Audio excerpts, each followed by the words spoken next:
Amigos, el apóstol Pablo, el famoso apóstol Pablo, aun cuando probablemente sea tu primera vez en una iglesia, seguro has escuchado alrededor de el apóstol Pablo y lo que ha hecho catedrales o su nombre por diferentes ciudades y lugares. El apóstol Pablo en alguna ocasión estuvo de visita en una ciudad de la cual vamos a estar hablando constantemente. Y el apóstol Pablo, si no tienes un contexto, déjame darte un poco de ello. El apóstol Pablo fue la persona que escribió más de la mitad del Nuevo Testamento. Fue la persona guiada por Dios y invitada para un reto mucho más grande del que podemos imaginarnos, en el sentido de llevar el mensaje de Jesús, el mensaje de salvación por todo el Mediterráneo, ¿ok?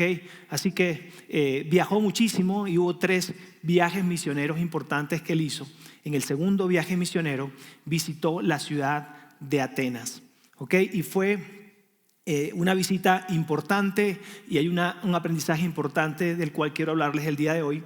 Ahora, específicamente la impresión de Pablo cuando entra a esta ciudad, Lucas, que es quien también viajó en algunas ocasiones con Pablo, escribe algo en el libro que tiene por título Hechos.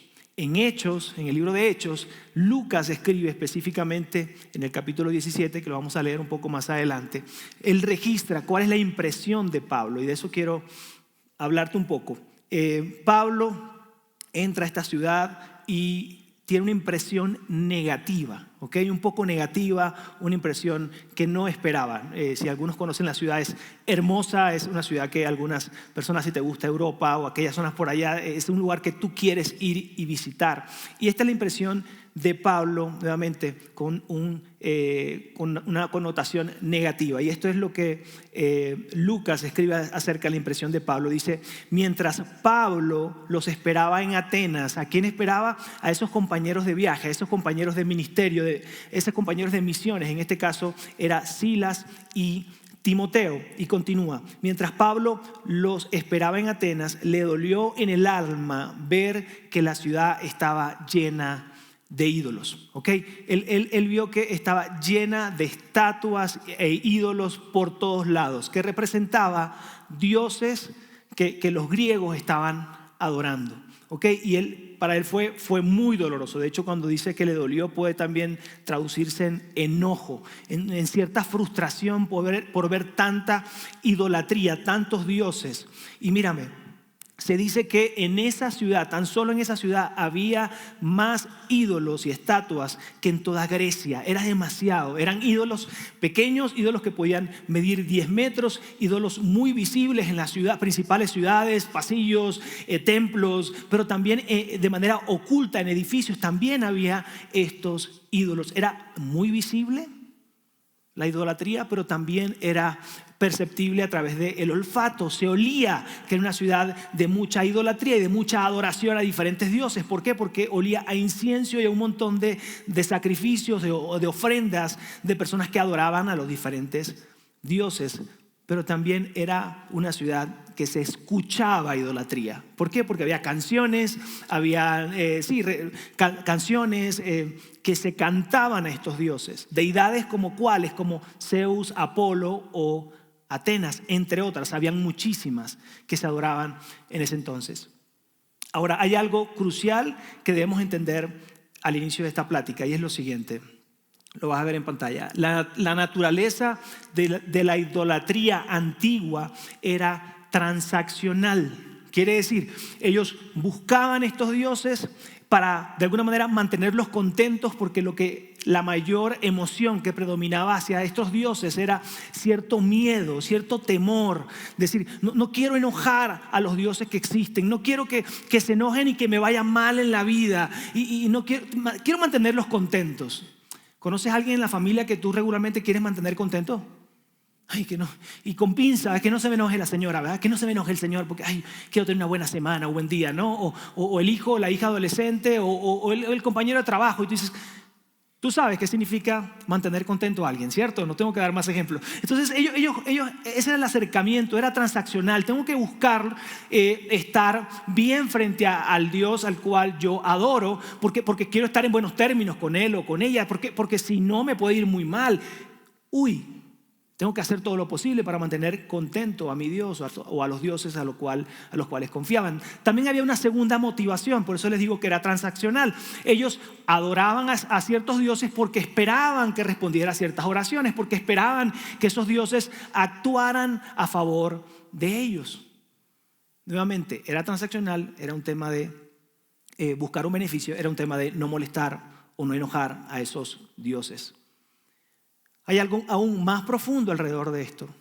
La identidad de personas, de familias y de ciudades estaba conectado a la deidad y al Dios al cual adoraban y seguían. Era algo realmente importante. De hecho, era como el centro de la filosofía.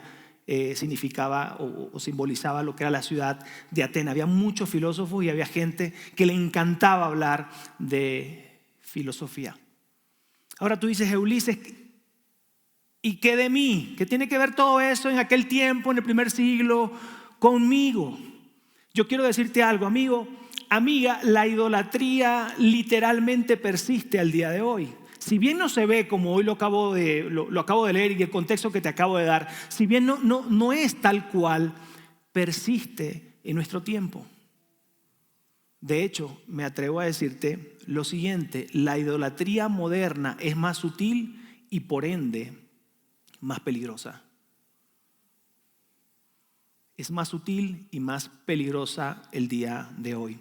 Ulises, aterrízame esto para entenderlo. Idolatría para nosotros o adorar a otros dioses es lo siguiente. Sucede de esta manera cuando tú y yo elevamos cosas como buenas, que nos gustan, que son buenas a nuestros ojos, que generan cierta emoción positiva, la elevamos al nivel de Dios. La elevamos incluso por encima de Dios. Elevamos cosas que creemos y confiamos que Él nos ha provisto, que vienen de su mano, bendiciones probablemente que vienen de Dios para tu vida, y luego tú terminas colocándola como a un mismo lugar que aquel que proveyó todas las cosas.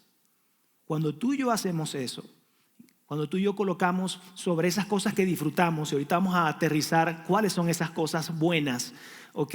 Y sobre esas cosas ponemos la responsabilidad de que de ahí viene nuestra fuente de satisfacción, de pertenencia, de seguridad. Entonces estamos creando dioses de las cosas buenas que nos rodean. Nuevamente, más adelante voy a leer de hecho una lista de estas para que quede más claro. De esto queremos hablar durante esta serie, de estos mensajes, esta serie que hemos titulado de la siguiente manera, ya lo viste en pantalla, cuando lo bueno se convierte en un Dios o en nuestro Dios. Nuevamente, en la antigüedad se veía de otra forma, hoy se ve de manera diferente. No son estatuas de 10 metros, no es tan externo y tan visible.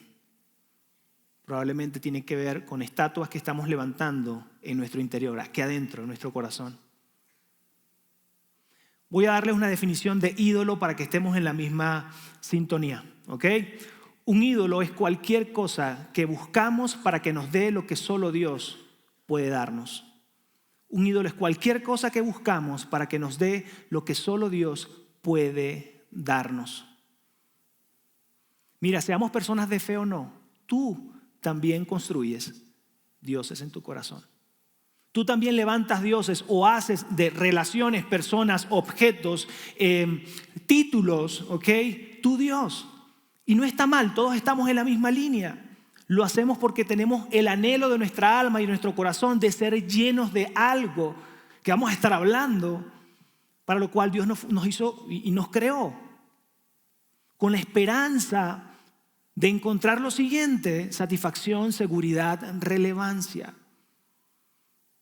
Todos queremos sentir satisfacción, plenitud, y lo estamos buscando, y Dios nos creó de esta forma, pero Dios nos creó y lo vamos a estar viendo para que ese lugar y esa fuente de satisfacción, de seguridad y de relevancia sea Él hacia nuestras vidas. Todos hemos estado en ese lugar, donde algo muy bueno, algo que nos trae un buen bienestar, terminamos elevándolo como un Dios. Nuevamente, ninguna de estas aspiraciones son malas. el que tú quieras tener éxito, el que tú quieras tener una buena relación, el que tú quieras disfrutar de tus hijos hasta que se casen, el que tú quieras tener un buen trabajo, el que tú quieras ser exitoso. No está mal, no son aspiraciones malas. El problema y el tema es cuando cargamos a esas relaciones, personas, objetos que son temporales, el peso de que sean ellas quien nos llene de esas necesidades que nuestra alma demanda. Me encanta algo que escribió Tim Keller, y lo vas a ver en pantalla. Cualquier cosa puede servir como un Dios falso, especialmente las mejores cosas de la vida. Y esto es sutil, amigos, porque tú dirías, claro, algo que me molesta, entonces yo me doy cuenta que puse la confianza donde no debo, que puse mi paz donde no debo, que estoy buscando la fuente de algo que solo, no, es sutil, porque regularmente las disfrutamos, porque las amamos personas, porque amamos y disfrutamos ciertas circunstancias, ciertas cosas. Regularmente las cosas buenas, con más facilidad las convertimos en nuestros propios dioses. Y mira, a mí me encanta pensar en esto. Si Pablo viniera el día de hoy, ya sabes, estuvo en Atenas y estuvo en más ciudades y todo esto, y se enojó al entrar en Atenas por lo que vio y llega aquí conmigo, ¿verdad? Y, no, mira, qué padre, yo lo visito. Yo no sé, yo me pude imaginar mientras que preparaba el mensaje, que bueno, como para que se actualizara, ¿cierto? Lo llevó a un mall, ¿verdad? A un centro comercial. Lo llevó a un centro comercial y digo, Pablo, mira toda esta cosa. Mira, en enero ponen descuentos, 30%, 40%. ¿No te parece fabuloso? Todo esto aquí. Aquí no hay dioses, no hay estatuas. No, ¿te fijas? Somos buena onda, no estamos tan mal. Mira, checa, aquí sí está padre vivir. Mira eso, mira aquello. Obvio, ¿a dónde más lo llevaría? Ayúdenme. ¿A dónde más lo llevaría? A la Mexicana, pasear, mira cómo hemos hecho de aquí, ya sabes, la ciudad, lo verde, qué lindo. ¿A dónde más? Sí. Estadios, conciertos, exacto, a ver un partido, esa cosa es increíble. Le diría a Pablo, tápate los oídos, a veces dicen cosas que no debes escuchar, no te pierdes de nada. Pero a ver, por otro lado, ¿dónde más? Yo sé que me lo van a decir. A Costco. Lo llevaríamos a Costco, claro que sí. Mira, no, Pablo, nada, aguántate, te voy a dejar. No sé si dejarlo de primero, ponerlo de primero o de último. Tienes que ir a ese lugar. Es increíble. ¿Tienes hambre? Tranquilo. En los pasillos te van dando de comer. Tú tranquilo. ¿Cuál es el lugar donde tú vas a comprar y tienes que ir con hambre? Porque tiene que caber todo lo que te dan ahí gratis. No, es increíble. Hay una membresía. Funciona muy bien esto, ¿eh? En serio, ¿no? Sería padrísimo. Y él probablemente diga, Ulises, qué buen tiempo están viviendo ustedes. La neta, qué padre, mira los descuentos, mira todo. No, padrísimo, ¿no? Y no hay estatuas por todos lados, ¿no? No hay dioses. Pero pensando un poco más adelante, si pasara una semana conmigo, ¿qué sucediera? ¿O qué sucedería? Pablo vería en mí cuáles son mis prioridades, cuáles son mis principales preocupaciones, cuáles son mis principales temas o lo que yo le doy más valor a mi vida. Vería hacia dónde se inclina mi corazón, cómo gasto mi dinero, cómo me relaciono con las personas. Probablemente vería cómo me preocupo por el éxito de mis hijos. Vería qué me causa enojo. Y al terminar la semana probablemente Pablo diría y sería más angustiado que cuando estuvo en Atenas. ¿Sabes por qué más angustiado? Porque él diría, esa ciudad no eran mayormente seguidores de Jesús. Ellos estaban adorando a sus dioses. Pero ver en mí probablemente y en ti y en la gente, en la sociedad, que hay tantos dioses a los cuales adoran, poniendo a un lado adorar al único Rey y Dios que merece toda adoración. Y diría, me lo esperaba o no me lo esperaba, me asombró y me enojó lo otro, pero seguidores de Jesús que van el domingo a la iglesia y que probablemente el domingo cantan las canciones que cantábamos ahorita, te damos toda adoración, tú eres nuestro Rey, eres todopoderoso, podemos confiar en ti, tu fidelidad es grande, y ahí estamos adorando, ¿cierto? Y levantamos un altar de adoración, quiere decir de manera, al día de hoy, cantamos y adoramos a Dios. y le hablamos a Él lo grande que es y que en Él confiamos todas nuestras cosas. Pero el lunes adoramos el empleo que tenemos. Ya no solo es un beneficio, no es algo bueno, sino que lo adoramos. Adoramos nuestra relación de noviazgo o matrimonial. Creamos de una relación ciertas deidades o una deidad. Nuestro hobby termina siendo entonces ahora una deidad y tú ponle la etiqueta y el nombre, ¿verdad? A cada quien, ¿no? Y él se vería definitivamente mucho más angustiado que en ese entonces. Y hay algo que encontré que está conectado con esa posibilidad de que Pablo viera y descubriera cómo hoy vivimos nuestra vida. Y quiero leerte algo que el profeta Ezequiel recibió de parte de Dios. Quiere decir, le dio un mensaje y Dios le dijo: habla esto a los ancianos y líderes de Israel. Y esto es lo que les dice: hijo de hombre, estas personas han hecho de su corazón un altar de ídolos. Tú y yo sabemos, lo has leído probablemente, y Dios lo sabía, que Israel batallaba con el tema de la idolatría, el tema de adorar a un Dios que no ven. Entonces los demás pueblos tenían dioses que fabricaban de oro, de plata, de bronce y de todos los tamaños y eventualmente se inclinaban hacia allá y le daban la espalda a Dios y terminaba la cosa muy mal. Pero hoy Dios le está diciendo a ese pueblo de Israel: han hecho de su corazón un altar de ídolos. Y yo me preguntaba, ¿cómo está nuestro corazón hoy? ¿De qué está lleno nuestro corazón hoy? ¿Quién tiene el primer lugar en nuestro corazón y en nuestra vida el día de hoy? ¿Nos estamos asegurando que siempre ese primer lugar lo tenga Dios? Nuevamente, no es algo malo, es la esperanza, esa búsqueda y ese lugar y ese momento erróneo de poner nuestra confianza en algo, en alguien que no sea Dios. Es natural, es la esperanza de encontrar algún nivel de satisfacción, seguridad, relevancia. De manera total, queremos ser llenos de esto.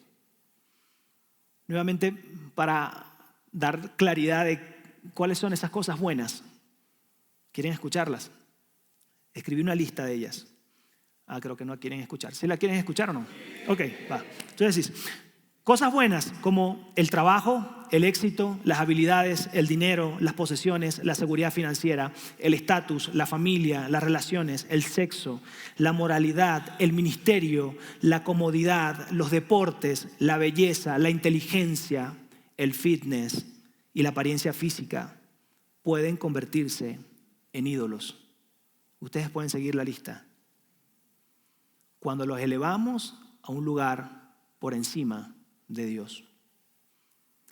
Lo que te voy a decir a continuación puede sonar un poco fuerte, ¿ok? ¿Están listos?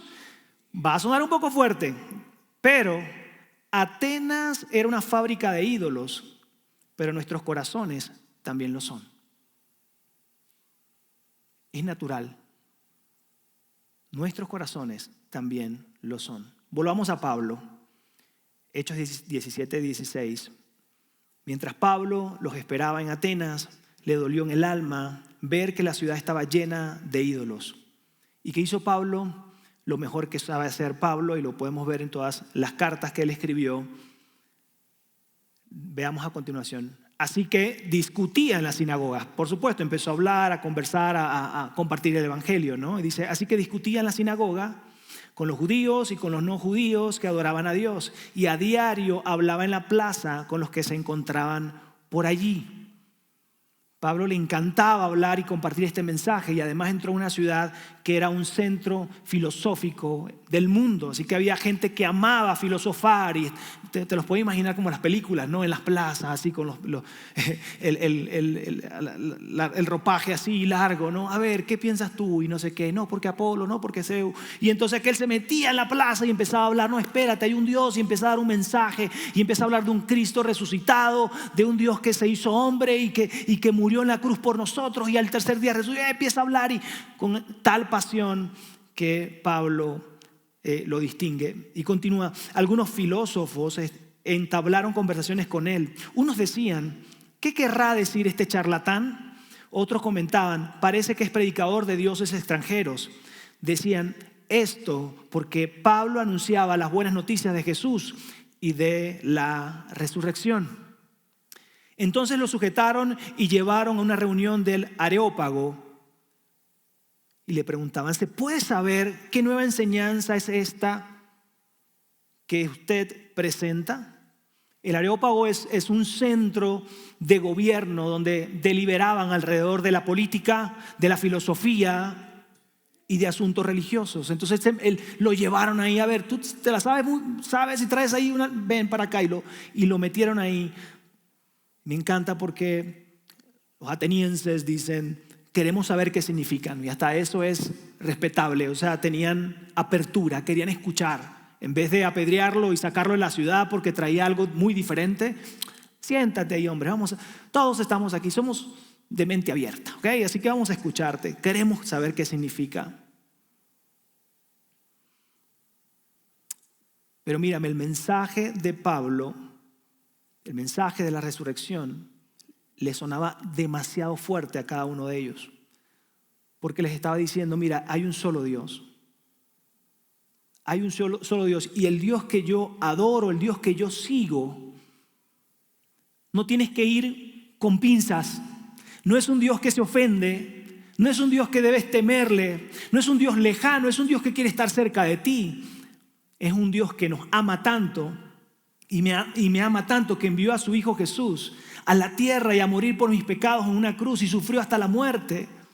Pero no tan solo eso, sino que al tercer día resucitó. Y a ese Dios es el que yo adoro, al que yo sigo. Los dioses que ustedes hicieron de madera, de bronce, de lo que sea, esos están muertos, no escuchan, no pueden hacer nada por ustedes. No era nada ligero, estaba echando por tierra, ¿ok? Todo lo que significaba la cultura y el cómo vivía y cómo se desenvolvía esa ciudad. No era cualquier cosa lo que estaba diciendo. Pablo les decía, mira, no tienes que hacer algo para ganar favor de Dios. Él lo hizo todo para acercarse a cada uno de nosotros. Ese es el Dios grande y poderoso al cual yo sirvo. Nuevamente, era inaceptable para ellos. Entonces, continúa, Pablo se puso en medio del Areópago y tomó la palabra. Ciudadanos atenienses, observo que ustedes son sumamente religiosos en todo lo que hacen. Temen, reverencian y adoran estos ídolos y de eso se trata toda su vida. Yo veo que son bastante espirituales ustedes, porque viven envueltos en todo esto, en esta adoración a deidades.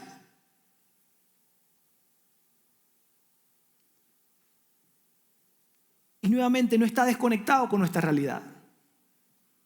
Puede que tú y yo un domingo como hoy estamos aquí adorando a Dios, pero durante la semana ¿cómo se ve? ¿Se ve adorando a Dios o se ve adorando a diferentes dioses? Cosas buenas que hemos puesto en un lugar de Dios. O sea, Pablo nos diría, a la verdad, familia y comunidad de Ciudad de México, Estado de México, son bastante espirituales. No solo el domingo van y adoran, sino que entre semana probablemente se están rindiendo y adorando a otros dioses. Y si tú eres un seguidor de Jesús, probablemente te has encontrado al final de un día o después de una conversación o después de un momento en tu vida diciendo, me he dado cuenta que me he rendido y estoy adorando a otro Dios que no es mi rey.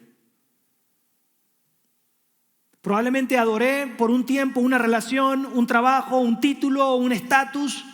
Y cuando eso dejó de ser, mi mundo se fue abajo. Hay personas y conversaciones que yo tengo durante la semana, año tras año, y de repente es que ya no está, es que ya se fue.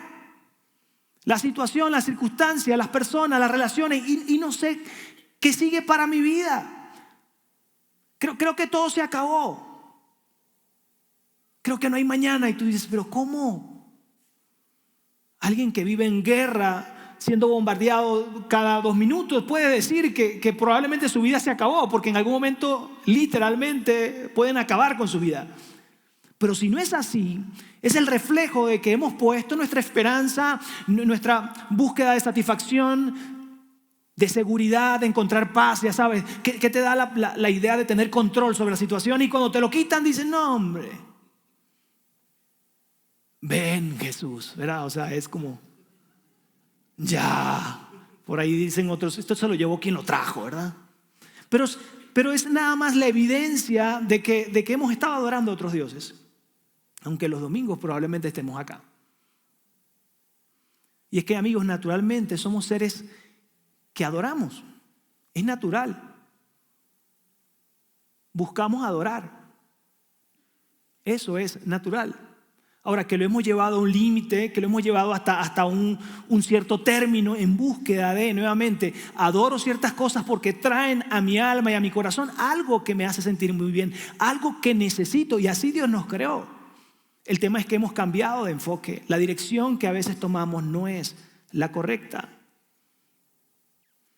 Y Pablo continúa con su observación. Le dice lo siguiente: al pasar y fijarme en sus lugares sagrados, encontré incluso un altar con esta descripción o con esta inscripción: a un Dios desconocido, a un Dios desconocido.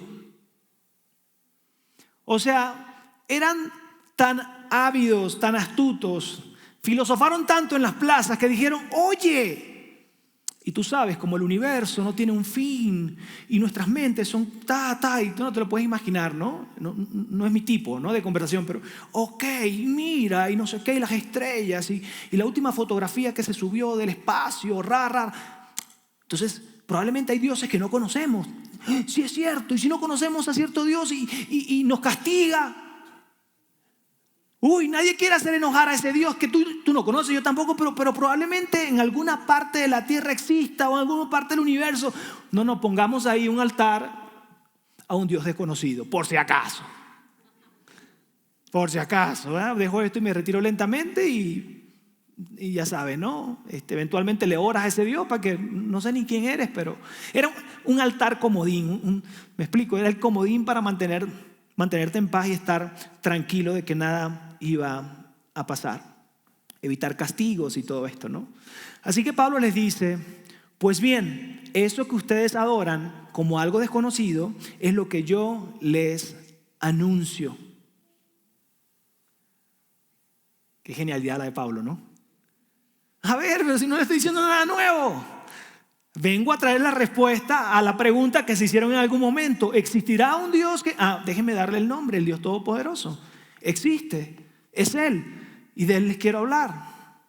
Es una conversación bastante filosófica, ¿no? Y amigos, nuevamente, sé que suena exagerado,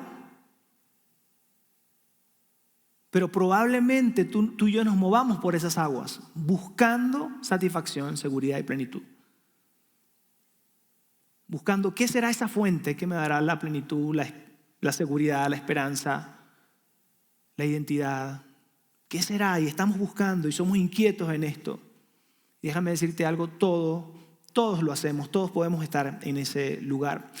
Una pregunta que debemos hacernos: ¿eso que adoras realmente te dará lo que buscas? ¿Eso que adoras realmente te dará lo que tú estás buscando, lo que tu alma anhela?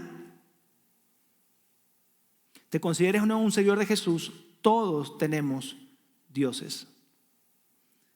Pablo responde a esta conversación y sigue platicando y da un giro y dice lo siguiente, versículo 24: el Dios que hizo el mundo y todo lo que hay en él es Señor del cielo y de la tierra.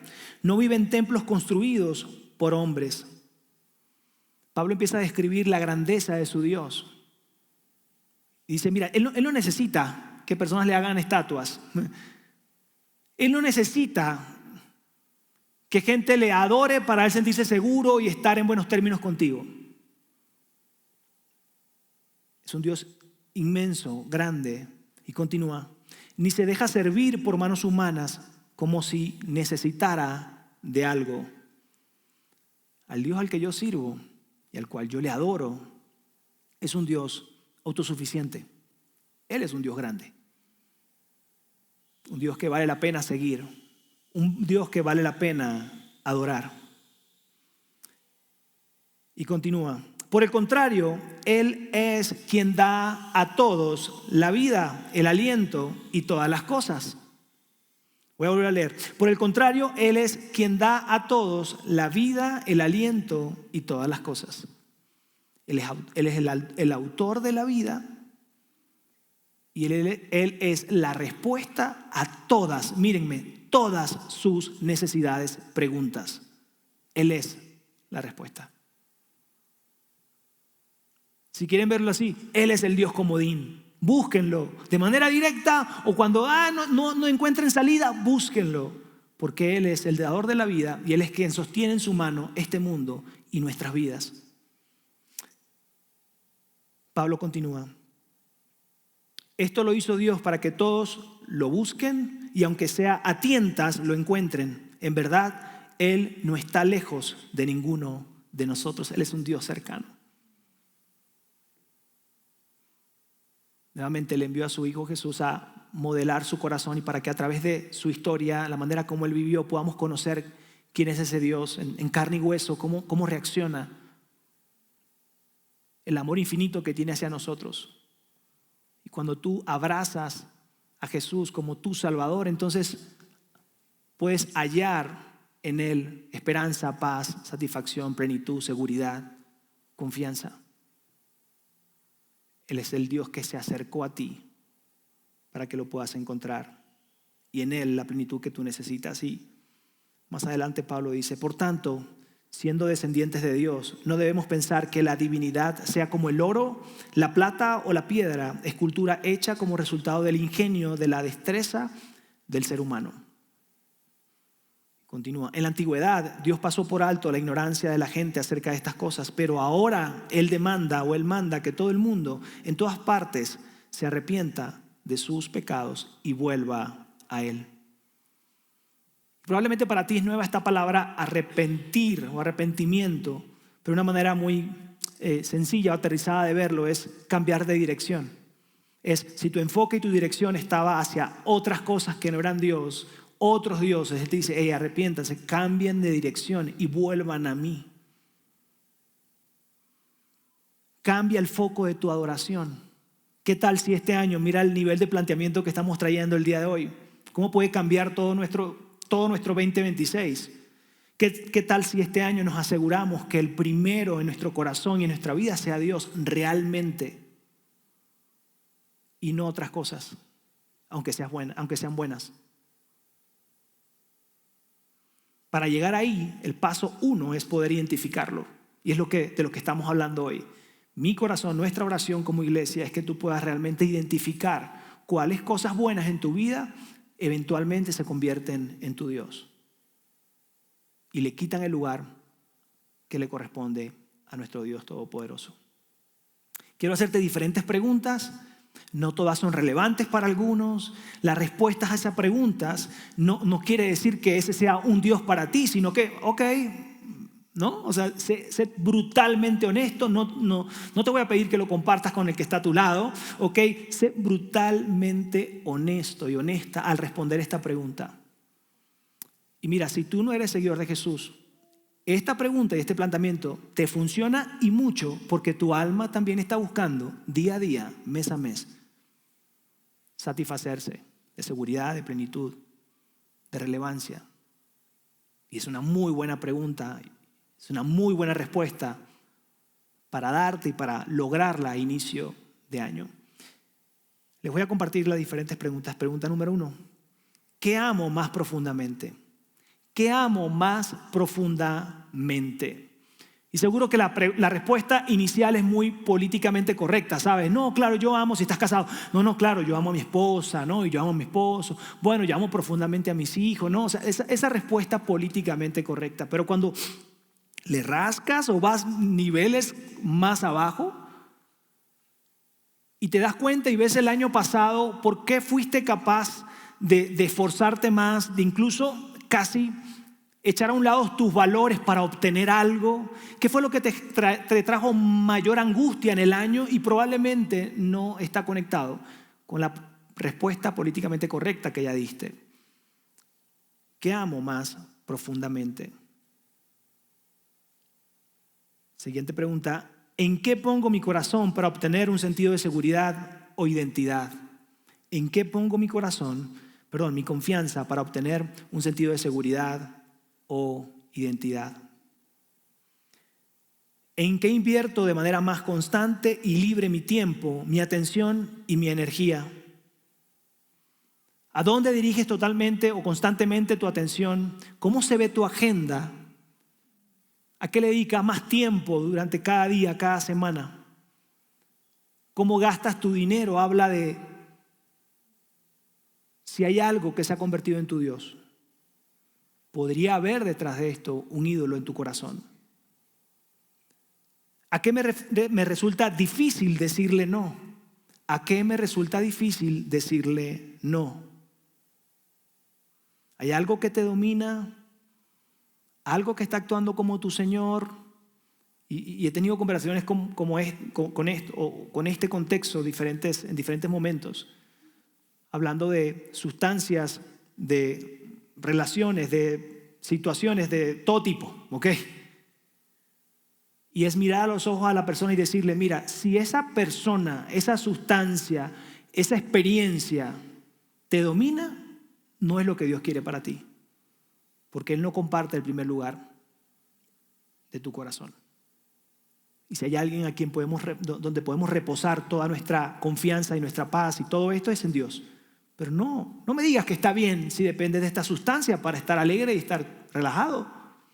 No me digas que depende de cierta relación, de cierta experiencia, para entonces sentirte pleno y bien. Aguas, algo se está revelando allí. ¿Qué detona mis emociones más fuertes? Especialmente la ira, la preocupación o la desesperación. ¿Quién o qué me hace trascendente? ¿Quién o qué me hace o me da ese sentido de trascendencia? Oh, wow, lo estoy haciendo.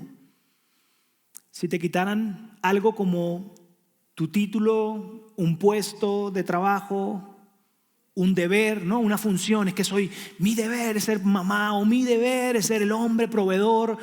¿Qué sucedería si eso no puede ocurrir? Si te quitara una relación, si te quedara sin nada de eso que de alguna manera te hace sentir trascendente. ¿Quién o qué te da sentido de trascendencia o de relevancia? Y por último, cuando la vida se pone difícil, ¿dónde busco consuelo o una vía de escape? ¿Dónde puedo encontrar o dónde encuentras ese descanso temporal o ese alivio temporal? Ese lugar seguro, al menos por un instante, aunque la situación continúe, aunque no sea suficiente, pero me da una bocanada de aire. Amigos, porque todos buscamos lo mismo: satisfacción, seguridad y relevancia. La tendencia de nuestros corazones es de elevar lo bueno en nuestra vida a un nivel que solo le pertenece a Dios. La próxima semana vamos a estar hablando de las implicaciones, las consecuencias de que otras cosas buenas sean nuestro Dios, y no te lo puedes perder. De hecho, el título es El orden de los factores sí importa.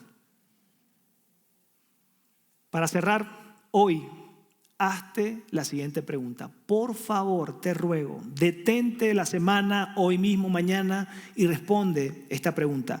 ¿Qué cosas buenas he puesto en el lugar de Dios? Sé brutalmente honesto y honesta. ¿Qué cosas buenas he puesto en el lugar de Dios? Y quiero cerrar leyéndole lo que intenté hacer que fuera un poema o algo como eso. Hay un Dios que no quiere nada de ti. Hay un Dios que quiere conocerte. Hay un Dios que dio todo por ti. Hay un Dios que no vino a recibir, sino a dar. Un Dios que se acercó para ofrecerte la vida plena, la seguridad y la esperanza, la paz y la felicidad que no encontrarás en ningún otro lugar. Hay un Dios, uno solo. Acompáñame a orar. Dios, te damos muchas gracias. Gracias por traer este tema a nuestro presente, traer las diferentes preguntas que acabamos de visitar, de hablar, de conversar. Y te pedimos que nos ayudes a responder con toda honestidad, con toda confianza, estas preguntas. ¿Qué ha ocupado el lugar que solo a ti te pertenece? Porque si hay un lugar o a quién podemos nosotros confiarle todo, sabiendo que tú eres siempre fiel, que tú no cambias, que las circunstancias cambian, pero tú no. También sabiendo que tú prometiste que estarías con nosotros todos los días hasta el fin. Sabemos que tú eres digno de toda confianza. Cuando creamos de cosas buenas dioses, nuestra atención, nuestro corazón se distrae y perdemos el enfoque y terminamos en un lugar donde no queremos terminar. Por favor, ayúdanos, Dios, a descubrir y a responder estas preguntas y asegurarnos de que tú tengas el primer lugar en nuestra vida. En el nombre de Jesús, amén.